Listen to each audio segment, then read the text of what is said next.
Greetings dear viewer. In this video, I'm gonna teach you exactly how I use statistics to optimize my builds and improve my decision making around items and runes.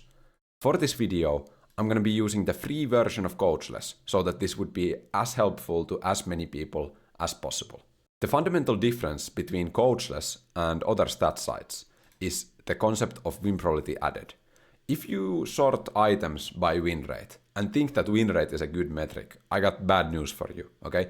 Win rate is affected by selection bias heavily. You can see it from items like Death's Dance, Guardian Angel, Maya's Soul Stealer. All of these items have a very high win rate because they are bought in very winning situations. Fortunately, we have ways of quantifying this selection bias. This is pre-buy win probability. Pre-buy win probability is the win rate you would expect this item to have based on the situations in which it is purchased. You can see that Maya's Soul Stealer is the item with the highest pre-buy win probability because it is bought in very winning situations. But this bias does not only apply to Maya's Soul Stealer, it applies to every single item in the game. If you look at, for example, Draven's first items, right? You're looking at Draven bot lane first item here using the filters on the right. We sort by pre-buy win probability, and you see an item like Hubris, for example. That makes sense, because Hubris is a snowball item, so people are buying it when they're ahead. But it also applies to items like Bloodthirster. Bloodthirster has a little bit of a higher win probability at the purchase time compared to something like a Collector or an Essence Reaver. Now, win probability added is simply the difference between the win rate and the pre-buy win probability, meaning that it is win rates without selection bias. We are trying to remove all the noise and all the bias around the item and only isolate how good the item is and how much it increases your win probability. This provides a general metric that we can follow to understand itemization way better. In this example, if you're looking at Draven, we see that Bloodthirster is the most bought option, right? And it's alright win probability added. The most important thing we have to notice is that this win probability added is measured from the completion of Bloodthirster, right? So it is also important to observe the build path of the item. Here I open the in-depth view of the item on the right with the expand button, and then we can observe the win probability added of the items that build into Bloodthirster. We can also look at the components tab here to understand, okay, yeah, BF sword in general is one of the strongest things Draven can buy. That makes a lot of sense because Draven benefits from raw AD. But surprisingly, we see that Rectrix is actually one of the highest win probability, or the highest win probability added item here. I have hid every low occurrence element here. So this means anything below 1000 individual buys. So you can see there's some items like Heartbound Axe, building towards your first legendary that has a higher win probability added, but I wouldn't trust this data because the amount of samples that we have is really low. Even the 1000 here is a little bit suspect. My general rule of thumb is that after 3 to 4000 purchases, the win probability added is converging around its true mean quite well. So the noise, goes down by sample size. This is called the law of large numbers in mathematics. Regardless, coming back to the itemization here, we see that, okay, if you have enough gold for a BF sword on your back as Draven, you probably want to buy it. Something like a serrated dirk is also good, pickaxe is also good. Now, you might think, okay, well, Essence Reaver is quite okay here, but what about its build path, right?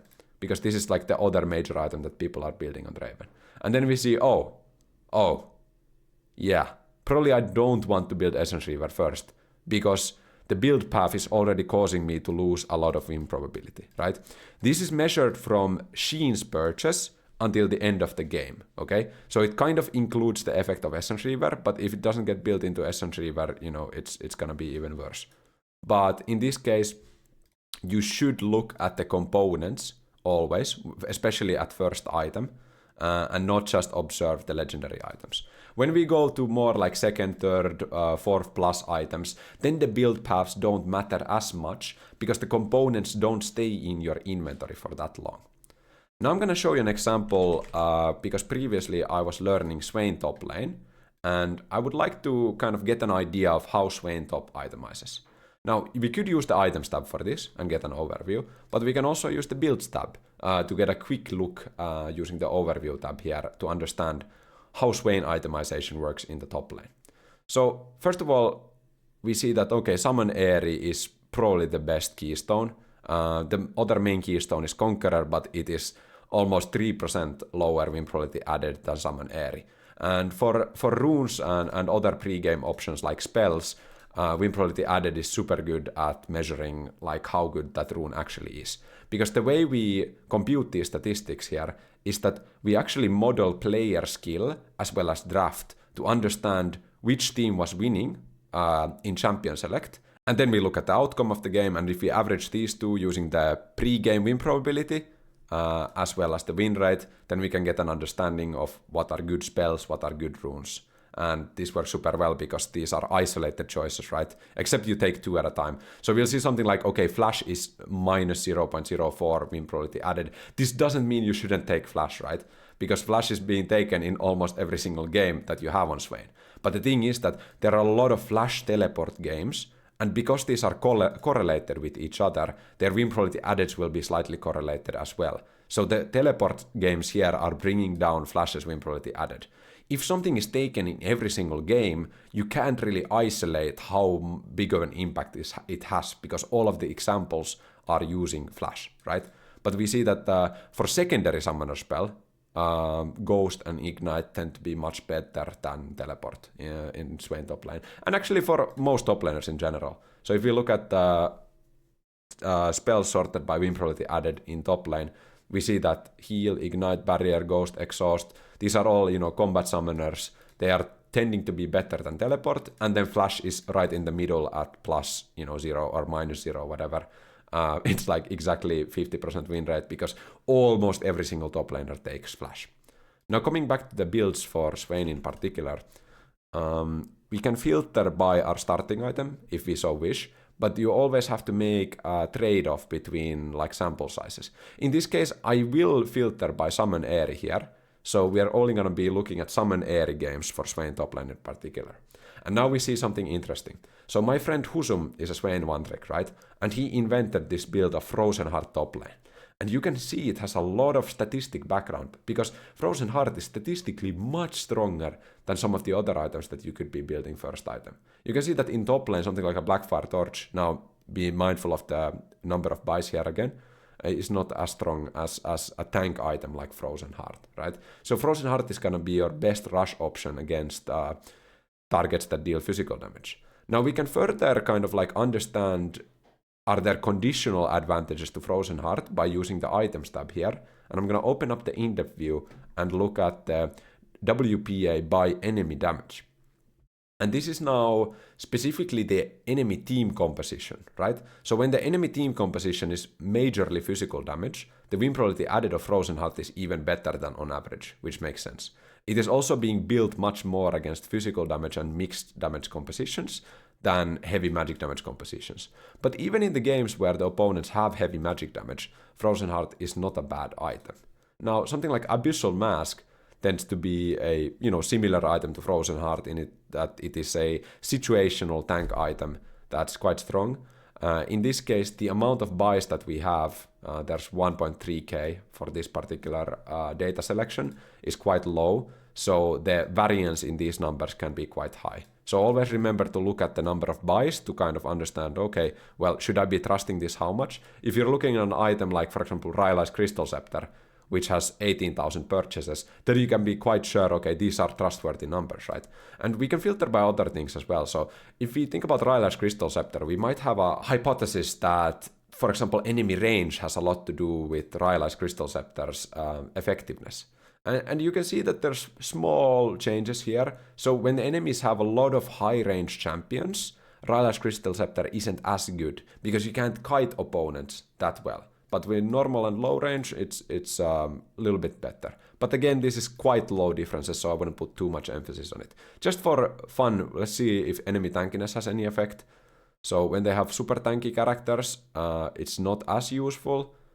But this is good to understand some specific items. Like usually situational items tend to have highly differing win probability addeds in different scenarios. We can also look at stuff like win probability. So is this item good when even, behind or ahead? And then make some decisions based on that. I'm going to return into the builds tab here to understand the build a little bit better. And here one thing you really shouldn't do is if you have an item with low amount of purchases, right? So Frozen Heart in this case has 5k purchases. If I filter by it, yeah, I'm gonna be seeing stats that are specific to going Frozen Heart first item, but it's not gonna really be useful because the amount of games that we have is limited to 5k. So every item data that we have here is going to be limited by this filtering, okay? So the filtering is really useful when you have a champion with a lot of games, let's say something like Aatrox top lane, right? And you're interested in, okay, well, I'm going to go...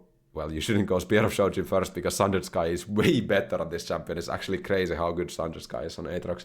But let's say you're going Sundered Sky first, right? So we have 38,000 purchases. Now we can get some good high quality data that is conditional on the fact that we went Sundered Sky first. And you can see that Death's Dance synergizes quite well with this. It's in general a very strong item for Aatrox. But with Sundered Sky in particular, it's super good because you have so much HP and healing from Sundered Sky, and Death's Dance multiplies that effective HP by quite a lot. So just be mindful when you're filtering by items. The first row here is filterable, that you should be thinking about the trade-off between how many games do I have and how specific do I want to get.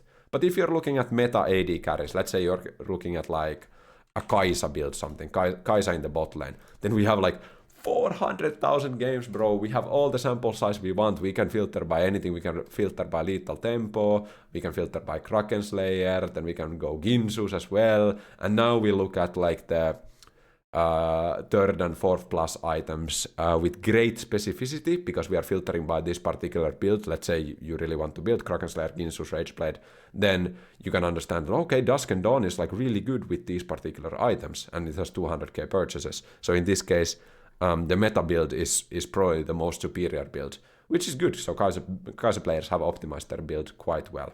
Let's take an example of how I find off-meta builds. So I'm going to look at all champion stats, and I'm going to be looking at first items in particular for jungle. Because I have been jungling recently a lot, right? And I was interested, okay, is there some technology that we don't know in the jungle? And you see first item, jungle, and sorting by win probability added, Protoplasm Harness currently is the strongest first item rush you can do. And if I look at the in-depth view here, we see also that the build path leading up to it is super strong. So this is not just the case of the item having a weak build path but being a strong completion, but rather the item in itself is very strong.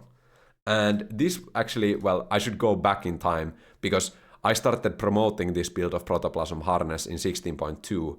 So if we go back to, or 16.3, but if we go back to 16.2, there's much less games, right? And I'm gonna open this up, and no one's building yet Shen first item Protoplasm Harness. So the users here are filtered by the selection that we have outside, right? So we're gonna be looking at these particular 4,000 games of Protoplasm Harness, and we see that, okay, not many people are building it first, right? But this purchase slot diagram gives us an understanding of, okay, well, I mean, I would think Protoplasm Harness is like a late game item, you know, because it has this resistance scaling. But here stats reveal that no, actually it is quite an early game focused item. And this has happened many times for me, okay? Another example would be Death's Dance. So if I look at Death's Dance here, I'm going to open up the in-depth view as well. You can see by purchase slot, the Death's Dance is quite strong early on in the game. It is most often here purchased as a third item or a fourth item, but as a second item and even as a first item, it is super strong. Just an example of how statistics has allowed me to change my view on the game. And then obviously after I have this kind of evidence from data, I want to test it in game as well. So that I know that it's not only numbers behind it, but we are kind of using the numbers to get an understanding, and then we confirm it in game by testing it. Now returning to the example of Protoplasm Harness, I noticed that it's overperforming in the early slots. And then I'm like, okay, well, my Shen champion has great synergy with health, so surely this will work on my Shen champion. So I first just identify a strong item, then I think about the potential synergies, because we can't use data to do everything, right? At some point, you're gonna have to open LoL Wiki and you're gonna go, oh, which champions have HP scaling? And then you realize, wait a minute, Nunu and Willap has major HP scaling. So actually, I'm gonna propose a theory here, okay? I'm gonna propose a theory. I think that Protoplasm harnessed first on Nunu is actually super good. Because Nunu's current player base builds stuff like Lion Restormment and Sunfire Aegis. And if we look at Lion Restormment and Sunfire Aegis across all champions, okay? Just as a general idea, so I'm gonna filter by HP here to get more relevant items. I'm gonna be looking at first items in particular. So Lion Restormment, okay, it's generally quite alright. It's not the worst item, right? And then something like Sunfire Aegis, well, it's pretty bad item. Then we also saw Hollow Radiance there. It's a pretty bad item. But something like Protoplasm Harness, why wouldn't Nunu just go Protoplasm Harness, be completely unkillable? His Q damage scales from HP, but, you know, that's the thought process, right? You see an item is in general strong, and then you think, which champion could abuse it the most?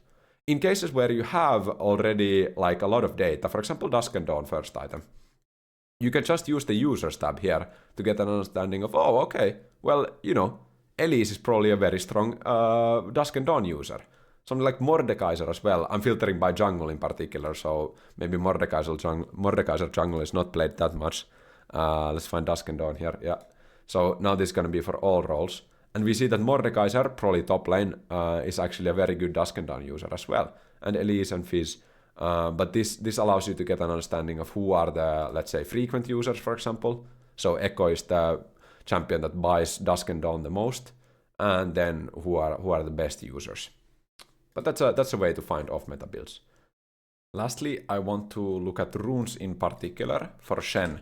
So a very long topic of discussion, multiple years, okay? Multiple years were invested into finding out whether Revitalize or Overgrowth is better, particularly on Shen top lane.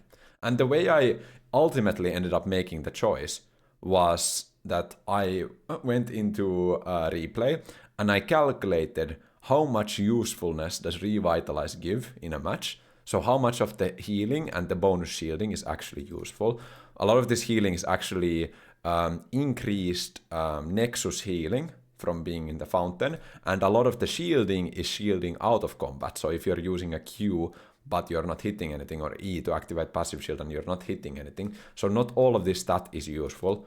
But I mean, okay, in general, by the way, these are quite good at identifying like what's a good user for a champion. Anyways, going back to the topic here, but like if I had Coachless 3 years ago, I could have just checked the win probability added, and I would have instantly seen that, oh, the players who take Overgrowth win 1% more, or actually 3% more if you look Revitalize is -2%, right? So they win 3% more games. Corrected for player skill, so Smurfs, corrected for drafts, corrected for matchups, they just win 3% more games than the people who take Revitalize. And the topic would have been done already. So it's just an example where like the stats were like really needed already earlier. And I'm just really happy that now we have a tool where we can actually check the let's say unbiased impact of every rune choice and stuff like this. And you can see it from stuff like Ultimate Hunter. So Ultimate Hunter for a long time has been the favorite, like, okay, a couple of years ago has been the favorite secondary rune to go on Shen.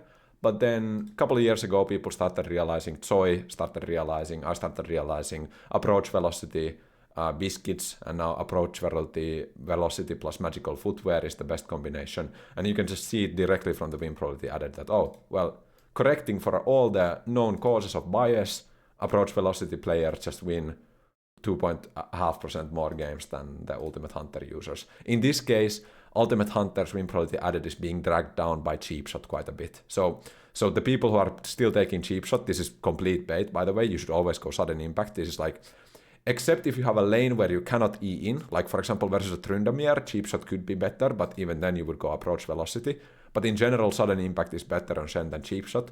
So a better kind of look at Ultimate Hunter's win probability added would be to look at the sudden impact win probability added, and that's near 1. So actually the difference isn't that big, but this is just being dragged down by the people taking cheap shot. And then if you look at the minor shards, you will see stuff like, oh, well, flat HP is definitely better than scaling HP. And here, so OP is scaling HP from the secondary row instead of double adaptive, for example. It's just a big mistake to go adaptive here. I do go movement speed in some games. I think it's situationally okay, but in general, for most people, scaling HP should be the option to go for. I hope this video was useful, and if you have any questions, put them in the comments below. I'll try to answer them. Bye bye.